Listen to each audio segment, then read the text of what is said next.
When I was a kid, I used to think that karate chops and pork chops were the same thing. I thought that they were both pork chops. And because my grandmother thought it was cute, and because they were my favorite, she let me keep doing it. Not really a big deal. One day, before I realized that fat kids aren't really meant to climb trees, I fell out of a tree and bruised the right side of my body. I didn't want to tell anybody about it because I was afraid that I'd get in trouble for being somewhere that I shouldn't have been. A few days later, my gym teacher noticed the bruise and he sent me to the principal's office.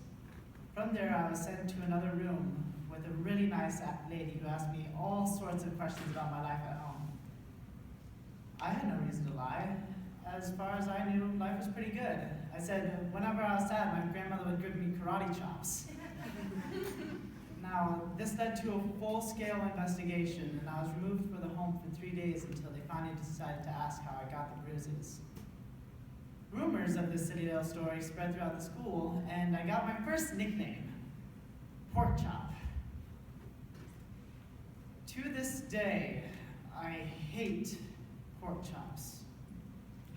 I'm not the only kid who grew up this way, surrounded by the people who used to say that rhyme about sticks and stones, as if broken bones hurt more than the names we got called, and we got called them all. So we grew up believing that no one would fall in love with us. That we'd be alone forever, and we'd never feel like the sun was something that somebody built in their tool shed for us. We'd be alone forever. So the broken heart bred the blues, and we emptied ourselves so we would feel nothing. Now don't tell me that that hurts less than a broken bone. That an ingrown life is something that surgeons can cut away and that it can metastasize. Well, it does. She was 8 years old in our first day of grade 3 when she got called ugly. We both got moved to the back of the class so we would stop being bombarded by spitballs. But the school hall was a battleground where we found ourselves outnumbered day after wretched day. We used to stay inside for recess because outside was worse. Outside we would have to rehearse staying still like statues, giving no clues that we were there. In grade 5, they taped a sign to her desk that read, "Beware of dog." To this day, despite having a loving husband, she doesn't believe that she is beautiful because of a birthmark that barely covers half of her face. But kids used to say that she used to look like a wrong answer that somebody tried to erase but couldn't quite get the job done. Then they'll never understand that she's raising 2 kids at home whose definition of beauty begins with the word mom, because they see her heart before they see her skin, because she's only ever been amazing. He was a broken branch grafted onto a different family tree, adopted. But not because he opted for a different destiny. He was 3 when he became a mixed drink of 1 part left alone and 2 parts tragedy. He started therapy in 8th grade, had a personality made up of tests and pills, lived like the uphills were mountains and the downhills were cliffs, 4/5 suicidal and a tidal wave of antidepressants, and an adolescence of being called pauper. 1 part because of the pills, and 99 parts because of the cruelty. He started therapy in grade 10 when a kid who still had his parents at home had the audacity to tell him to get over it. As if depression is something that can be remedied by anything found in a first aid kit. To this day, he is a stick of TNT bent from both ends. Could describe to you the way that the sky bends in the moments before it's about to fall. And despite an army of friends who all call him an aspiration, he remains a corner piece between people who don't understand that sometimes becoming drug-free has less to do with addiction and more to do with sanity. We weren't the only kids who grew up this way. To this day, kids are still being called names.